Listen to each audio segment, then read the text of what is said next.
So welcome back everyone to Off the Couch with the Psych Guys. My name is Timothy Meyer, joined as always with Dr. Konstantin Lukin, the other Psych Guy. But today we have some guests joining us, which we're really excited about. So we have Dave from Next Level Physio, and we have Stephen Neer and Jessica Colucci, who are both psychotherapists here at the practice that me and Dr. Lukin work at. So welcome, guys. Thanks for having us. Yeah, absolutely. And today we're going to talk about something completely different. Usually we talk about just mental health, but today we're going to talk about the intersection between physical performance and mental health. And Dave's here is going to talk a little bit more about his practice, what he sees when it comes to mental health and physical rehabilitation. Yeah, so I'm Dr. David Quan. I'm a physical therapist for over 15 years. And my specialty over the past 15 years has really been athletes and active adults. So athletes actually of all various ages. I've treated Olympians, I've treated professional athletes, I've treated high school, super high level, Division I athletes of multiple sports. But I think the interplay of, the mental and physical in terms of high level athletics and in terms of like the everyday weekend warrior, I've seen the gambit over the past 15 years, and a lot of it, especially when it comes to eating disorders and high-level athletics, instances like figure skating and dance and gymnastics, and also in terms of the desire and the edge that high-level athletes are looking to gain. There's a big mental aspect of it as well, and we actually had you guys on our podcast talking about that exact same thing. So right, okay, cool. So and I can imagine that if you're seeing an athlete who is struggling with some sort of a physical issue and there's rehabilitation that's taking place, as you've mentioned, mental health is going to be a part of it. And I'm wondering if there's a way that you decide to talk about these issues, or how do you present somebody that needs a little bit more mental health focus?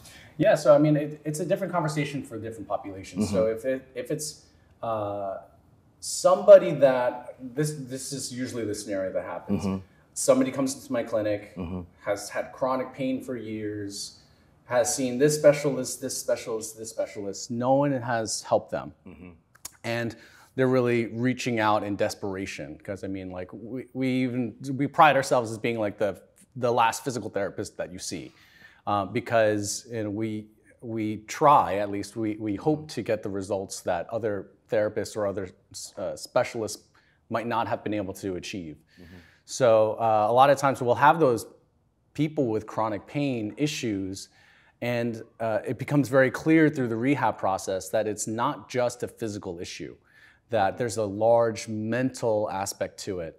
And I'm not a psychotherapist, I'm not a psychologist. It's not my lane. So I do need to have that conversation with them sometimes.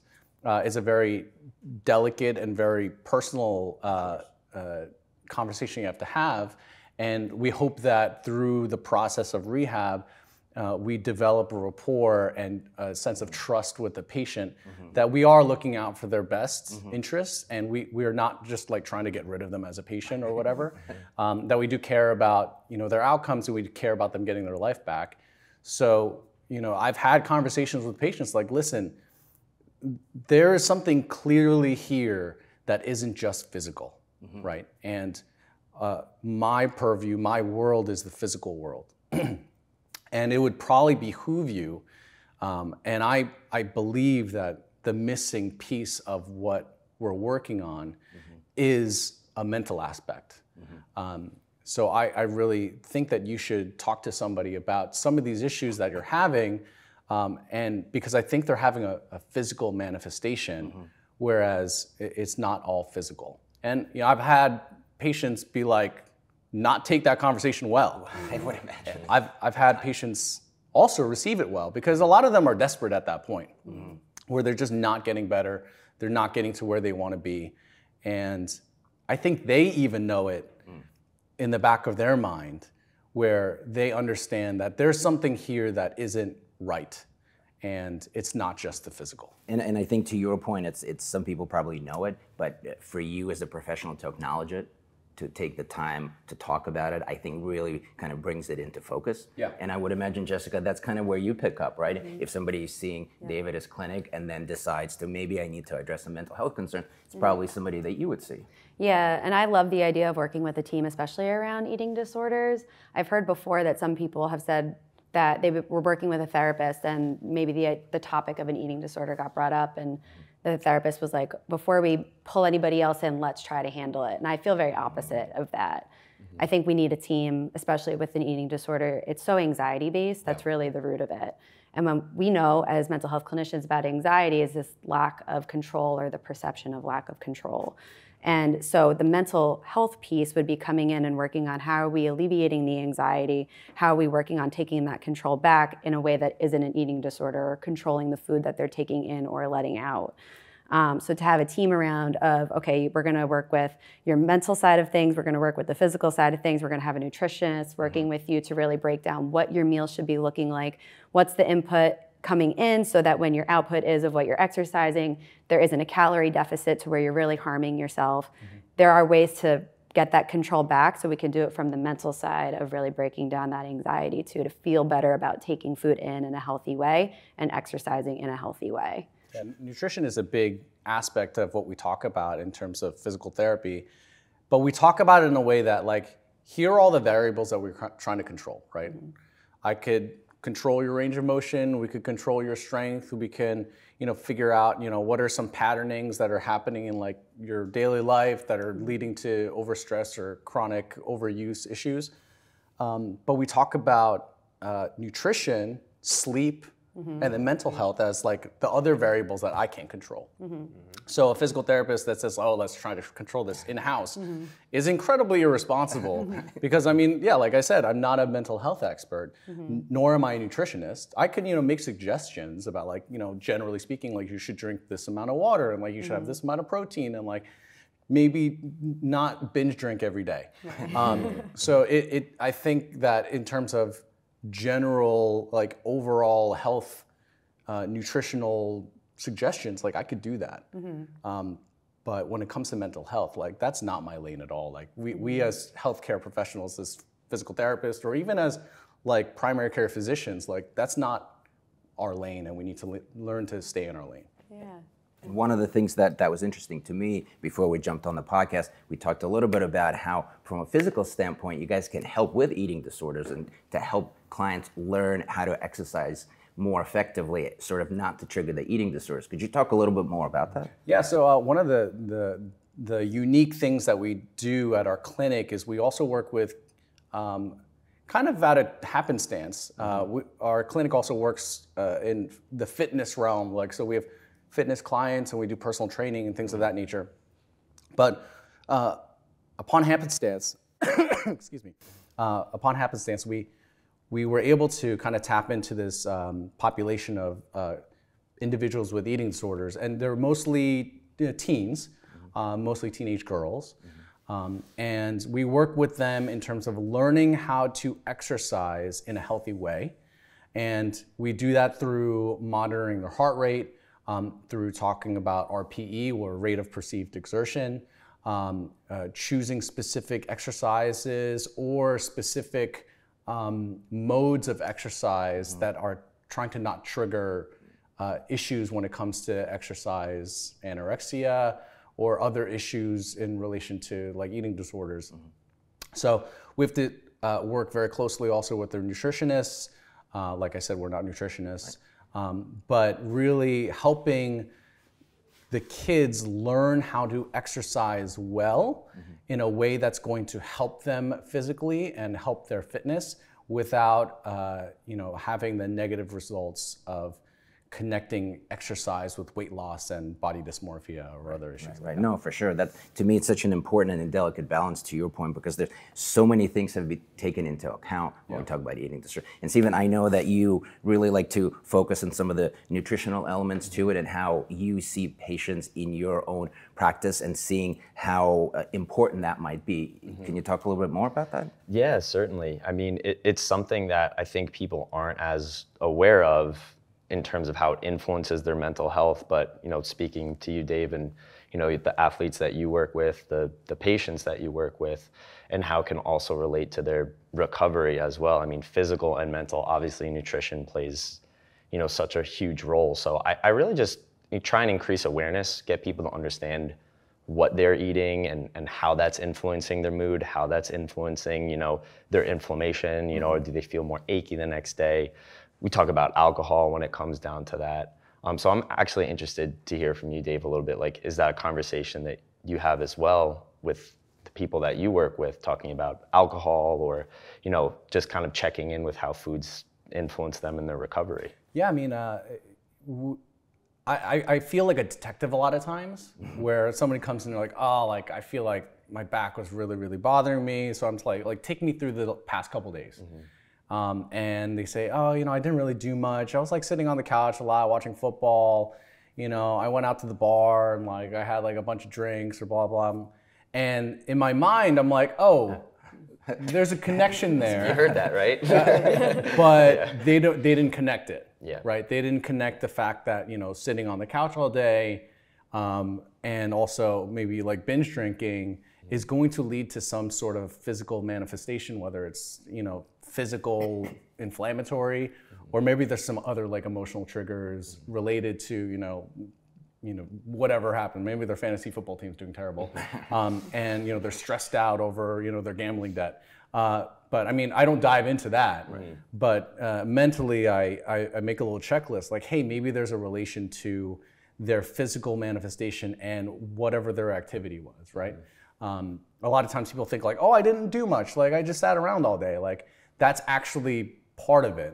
Right. Whereas maybe if you got up and exercised, you went for a walk or you went for a run or you did something more physical, they would actually feel better in terms of like their back wasn't hurting as much. Yeah, I feel like there's so much I could, go down with this, but there's this fine line I feel like with, also talking about, dialing your nutrition as well, because some people can take it way far in the other direction and just completely stress out over every single minute detail. And then that increases stress, which we know has a lot of negative health effects as well, and can play on your mind a little bit when it comes to your recovery or anything along those lines. I mean, so for example, I used to work in a place that it was an ice skating rink, and I worked with a lot of young female athletes that were figure skaters, and ice dance, figure skating, synchro is like a big group of individuals doing a synchronized figure skating routine.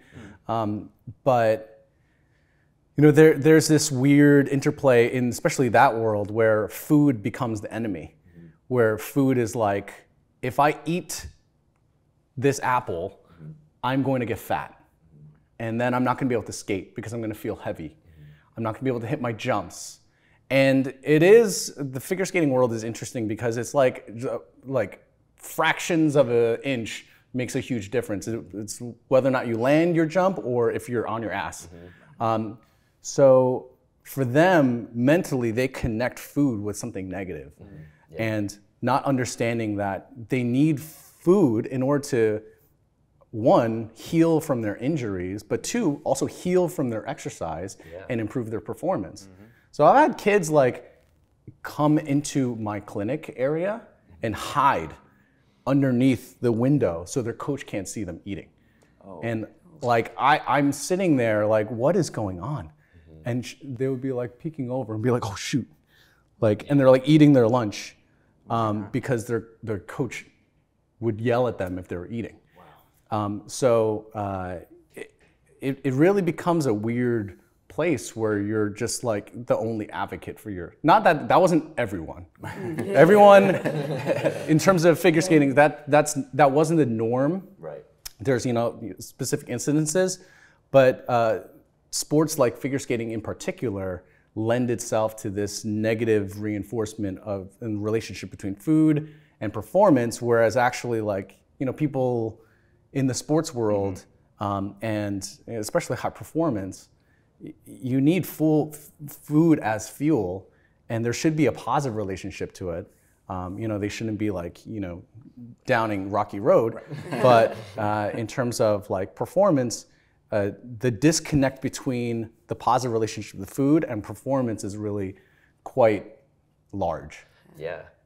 Sorry, you're just going to say. Sorry, I was just going to jump in. So just thinking about the holistic approach that we're taking too with people who we're working with, we can have our therapists, physical therapists, nutritionists, just bringing up coaches, how important the coach plays a role in how the athletes are thinking about themselves and their performances, what kind of messages are they getting taken down to them. And just hearing that made me think even on my diet, so Northeastern swimming and diving, swimming and diving is always together for college sports. The divers, a lot of them were former gymnasts or they were diving from a young age. So that is very prevalent already as well in the gymnastics community, the diving community. And it was a known thing, a coach who's not there anymore, but he actually said at the beginning of a season, I'm going to see how many eating disorders I can get out of my girls this year. Oh my God. And, this was the thing that was kind of getting trickled down. And it's like, okay, this is what you're hearing from your coach. What is that making the athletes feel like when they have to go and eat during a really long meet where you have all this time and you should be eating to refuel before you're going in for your next event? Are you actually eating what you're supposed to? Are you taking in the proper nutrition so that you can recover to then do well in what's coming up next? And how hard that messaging can be. And that's why, this whole holistic approach of really needing so many people giving the same messaging and positive messaging, hopefully we can do some good of pushing out what can you be saying to your athletes to make them feel good and perform better. That doesn't sound like that. Right. No, it just sounds such a razor sharp balance in a way, bringing everything into it. I don't necessarily think it's overwhelming, can't be done. It's just something to be aware of. And I think one of the reasons why we're here is to bring awareness to this idea, to make sure that the listeners are just aware that if you're struggling with something like that, you're not alone. You're not alone, and hopefully, as you can hear from these conversations, it's sometimes more common than one would think. And I know, Dave, you were mentioning before that you also work with chronic pain. Could you talk a little bit more about that? Yeah, I mean, it sounds like we're talking a lot about like high-level athletics, people that have like coaches and nutritionists, and a lot of this stuff also plays into like everyday adults, like everyday, someone that wants to do a marathon or like someone that's just running 5Ks or a CrossFitter or whatever. Excuse me.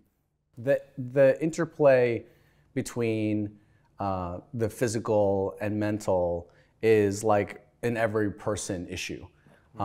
And we talked about, we talked about mental health, but in this world of social media and comparison and this whole push towards like physical wellness, I feel like there's a big lack of emphasis on mental health, like things that go into it physically in terms of your nutrition and what kind of workouts are you doing, and how much can you lift, and people don't focus on the mental aspect of it, and that mental aspect ties into the chronic pain. For sure. Like people that have been in pain for years or have issues with,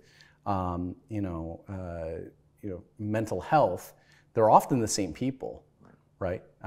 Whereas, we talked about that scenario with the individual that's had chronic pain, and I have to have a conversation with them about, seeking out maybe some mental health.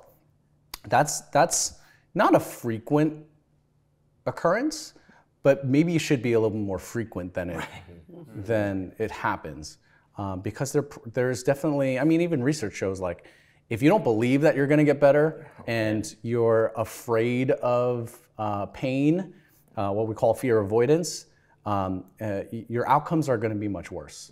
And if it probably happens in the mental, for sure. I really like world too. The point that you're making about social media, right? The first thing that came to mind when people put up pictures, right? You have the picture of this perfect individual. You don't have the mental health struggles that are also mentioned to what needed to be compromised in order to get there. And I know, Stephen, that's a big thing for you, where you try to make sure that there's a balance, right? And how to get the peak performance when you're really balancing physical with mental health. Yeah, definitely.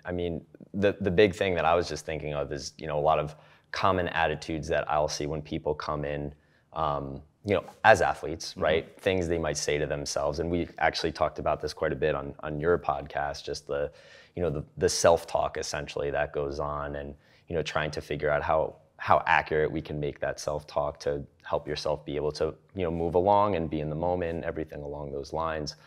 But, also there are these certain attitudes I would have to imagine that parallel themselves between people that are coming in to overcome this chronic pain, people that are coming in for mental health needs as well, depression, anxiety. It, on some level, I'm sure for a lot of patients, feels as though it's this chronic thing that they're enduring. So the attitudes probably connect, I think, on some level. And I'm curious, are there some attitudes that you see that are common amongst maybe patients that tend to get better versus those that maybe continue to struggle and endure a little bit? I imagine they're pretty tied closely to absolutely. mental health. I would say that people that do well in physical therapy or do well in terms of like their overall health journey, they understand that it's a process, that it's not, physical therapy is by no means instant gratification, right? Like that's why people like the chiropractor videos, because they're like, crack, crack, oh my God, I could, move my neck. And, whether or not that's based in reality or not, It's a different podcast. it's a different podcast.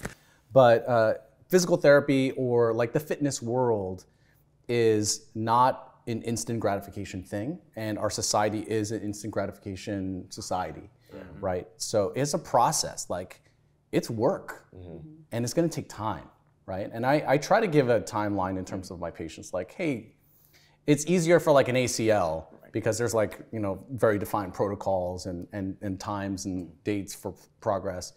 But, somebody has like chronic pain or someone that has, like some overuse issues, I try to give them timeline like, hey, in a couple weeks, like we should feel this amount better. But if we don't, then we're gonna reassess and try to figure out what's going on, right? So people that do well, one, they understand it's a process and it's gonna take time. Two, patients that do well are usually those that are willing to put in the work. And they're asking the questions like, what can I do at home? Like, can I have videos? Can I have exercises? What should I avoid? What should I do? Can I go for a run? Can I not? Like really looking for direction in terms of what they're allowed to do, what they can't do. And people that don't believe, or people that come in and just like passively want to get like heal me, just fix me. True for us as well. I was just about to say, I'm sure I was the whole time you're talking, I'm like, it's like the same thing here in our world.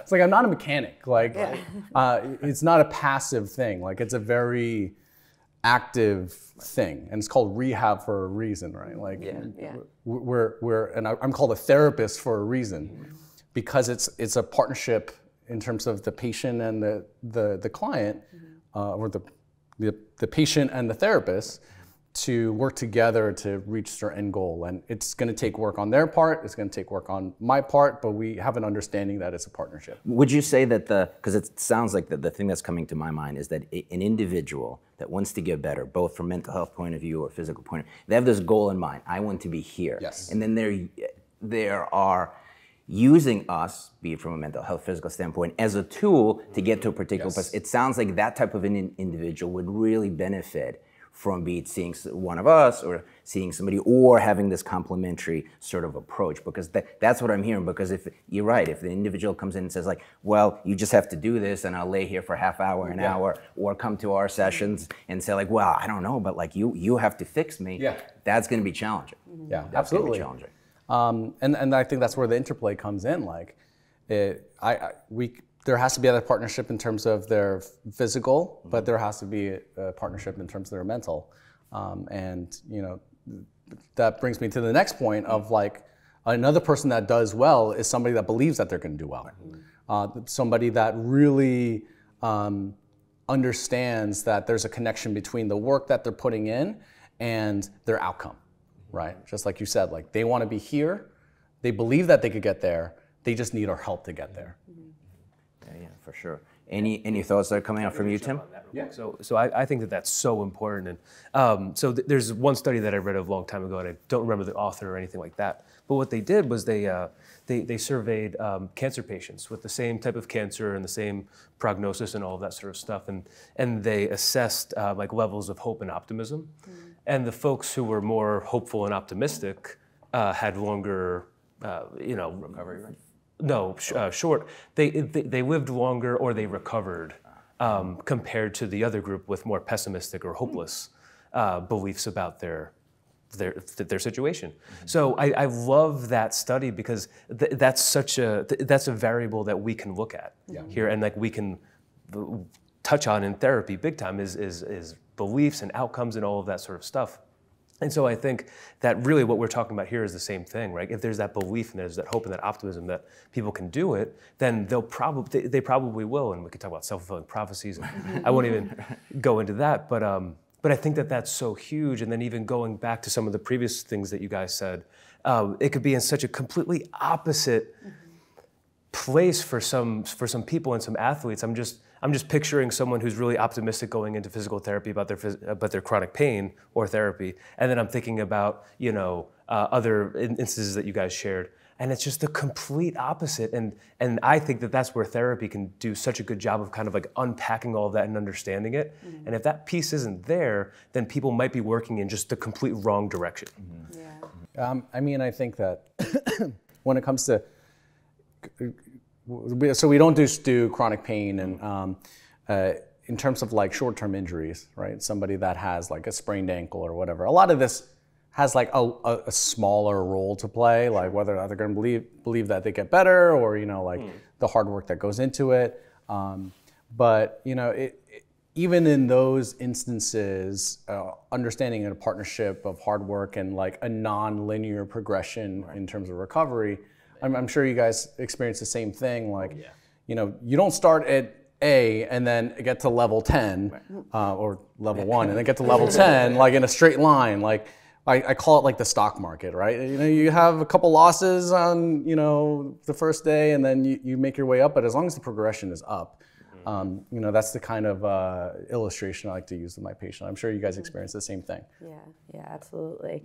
And it's shifting that mindset from going from negative to positive and being able to work on gratitude, doing very measurable things to get towards that positive mindset. And a lot of people feel very stuck and they say, I can't do it, I can't get there, it's not possible.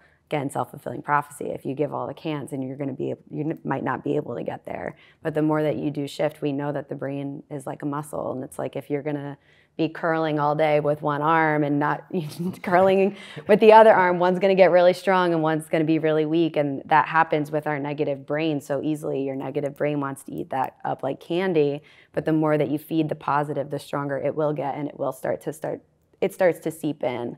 And people can change their mindset and really have control over what they're doing, even when they think that they don't. For sure. Is there, and this is to anybody, do you feel like there's a bridge that you guys use, be it in physical therapy or in mental health treatment, where you go from that sort of negative, I'm stuck, I'll never get back to the same level of performance as I did before? Anything, and maybe it's more for you guys, anything that you're seeing that you can use that's measurable that people can benefit from?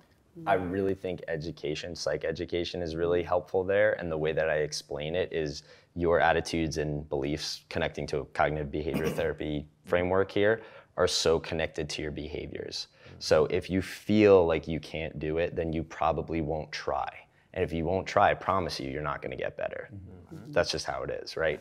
But if you feel like you can, you're more likely to do. So just to introduce that connection, make it very black and white, honestly, in that capacity, sometimes you'll see someone go a little, okay, well, at the very least, I need to do these things. And the way I explain it too is I use metaphors. I love my metaphors all the time. I use a nutritional metaphor. I go, hey, look, like, you wanna get healthy? Can you eat healthy one meal and then expect to be great and be perfectly healthy and have this clean bill of health? No, you have to do it time and again, consistently, months at a time, and then you'll see change, right? And if you're looking from a physique standpoint too, right? Like, you're not going to see any sort of change until there is that consistent behavior. And it works quite similarly when it comes to mental health, and it works quite similarly, I'm sure, when it comes to physical health too. We do something called, we call it the next Netflix preview. So it's like previously on physical therapy, you know, you were here, like you weren't able to do that, like you weren't able to squat, right?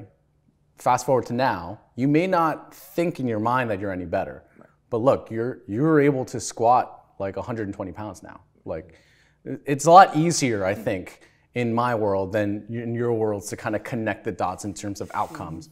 Like, oh, look, you were a 4 out of 5 strength before, now you're a 5 out of 5. Like, you were not able to run like 10 steps, now you're able to run like 1 mile. Where it happens a lot. I have to remind patients a ton, like, they'll be like, oh, you know, I don't really feel like I'm getting anywhere, or I feel like we're not really improving. And one, it's like, it's been a week. Like, We hear this all the time. Right. let's give it a little bit more time. But then it's also like, you know, this is where we were, this is where we are now. And, you know, obviously that's a change. And, you know, we just have to remind them of that. Right. And I know, Dave, you mentioned something about alcohol. And I know, Steve, you had a really interesting story about how high-level performance and alcohol has you know, definitely has an interplay. Sure. So I compete regularly in CrossFit, and it's very commonplace for, you know, after a competition, people want to get together and celebrate. This happens on the triathlon level as well. I did one and I experienced this as well. Like, it's just, you know, and it's a social bonding thing. Don't get me wrong. There's a need for it on some level.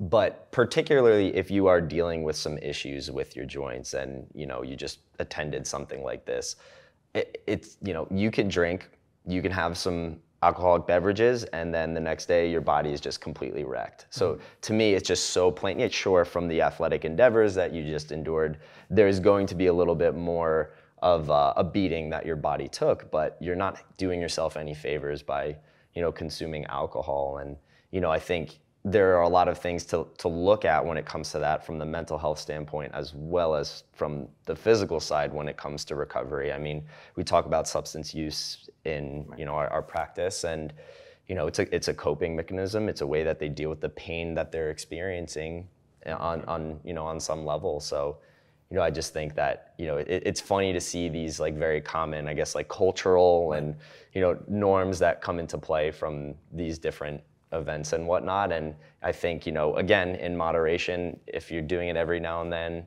in a social way, it's, you know, it's beneficial. But, you know, when it comes to your recovery, if you're, you know, going out and doing a triathlon and then you're, you know, having 6 beers, like, well, that's interesting. That's not that gonna do your hips any favors. Right. That's so interesting that you bring it up, because again, to me, it goes down to attitude, right? You do something that's so physically demanding, right? Yeah. And potentially you be in pain or you sprain something. It's so easy to go to alcohol, say, oh, everyone's going, sure, I'll have a, right? Like, it's just like numbs it out completely. So it makes it more likely that you'll do it, but maybe changing the attitude, seeing in terms of exactly what needs to be done in order for you to heal appropriately might change some options out there for people. And or a wild idea, you could go and not drink. Right, that's another one for sure. I think people, they sort of think like, oh, I just did this really hard thing that's good for me. Yeah. And then So I could do something that's not so good for me, and that will Wings, even right, out. like beers. But that's not the case, right? Because when you know, work really hard and your body needs to recover, right? And then you don't recover and you pour poison in your body. It's just double bad. So it's not like, oh, I worked so hard, I deserve this. It's like, no, like, give your body what it needs, which is like good nutrition and rest and recovery and stretching and all that sort of stuff. And I think that that's a huge dynamic. Like, people really think like, oh, I kind of deserve this after this hard work I did. I think it comes with like any, like, you know, people, you know, go for a run and then like have a pint of ice cream. You know, it's that, you know, reward issue that we as a society have. Like, we're talking about like instant gratification, and, you know, they perceive this as being their gratification. But yeah, I think, like, you know, in terms of substance use and in terms of, you know, the kind of culture that we live in, that's kind of centered around like hedonistic, you know, endeavors, really having a more balanced view of like what is health. Like, we're doing people do a triathlon because they want to be healthy, right? They want to be fit. But that's what at least the perception is. But maybe if we peel back the layers, like they're doing that triathlon for reasons outside of health, and it maybe has to do with like their feelings of self-worth or their competitive desire. Then you need to be competitive, and the alcohol at the end, which in their mind is a reward, is actually just another thing that they're using to cope with some other mental health issues. Like, okay, again, I'm not a mental health expert. No, that makes a lot of sense. A lot of the times that's exactly what people do. Yeah. And in terms of like in physical health, and we train people, we do personal training, things of that nature. We have to kind of peel back the layers of like, what is the motivation behind your desire to get fit? Is it because you want to see your grandkids? Like, you want to walk your daughter down the aisle? Like, that's probably a better motivation than like, oh, I just want to look jacked. And like, what are some things those people are probably going to do not as well as the other people that have maybe better motivations. So just the interplay between like, even when it comes to mental health and like physical fitness, like there's a lot to unpack there that I'm not really. I mean, I was just thinking of balance too, and we talked about this as well on your podcast about the importance of, when we're looking at mental health, I think we're looking at a picture of balance. And I think when we're looking at physical health as well, that triathlete or that person who's competing, like there's not so much balance, and therefore there needs to be some more maintenance work in terms of their body to be able to endure these types of things. So, there certainly is this kind of balance skew that happens as well when we talk about that sort of compensation for our feelings. Yeah, like in our world, we talk about at Next Level a lot about resiliency and capacity, right? Is your body resilient enough to tolerate this level of activity? And if not, we need to raise your capacity in order to raise your resiliency, and a lot of other things comes into like something called variability, where it's like your available ranges of motion. Capacity is like how much can your tissues handle, and a lot goes into that, like nutrition and like morphology and anatomy. But it all goes into like how resilient are you, how much capacity do you have, and it would seem like mentally, like some people have lower capacities to tolerate certain amount of stress or anxiety. And like, how do you guys work on that? Well, we have an evidence-based treatment called dialectical behavior therapy, which really one of the modules is specifically designed to help people increase their ability to tolerate the stress. So there's many different ways that we as providers, as clinicians, work it sounds like to help you guys make sure that the individual is able to tolerate a lot more distress than originally when they're walking in through your door or through our doors. Yeah. That's very interesting. Yeah. So guys, thank you so much for coming. Thank you, David, Jessica, Stephen, Tim, as always. And this is just a conversation to invite you guys to consider if you are an athlete or just a regular person thinking about or struggling with something, consider that a balance of physical health, mental health, and nutrition plays an enormous role in whether you're going to reach your goals. Thanks so much for joining, and I'll see you next time. Take care. Bye-bye. Thanks.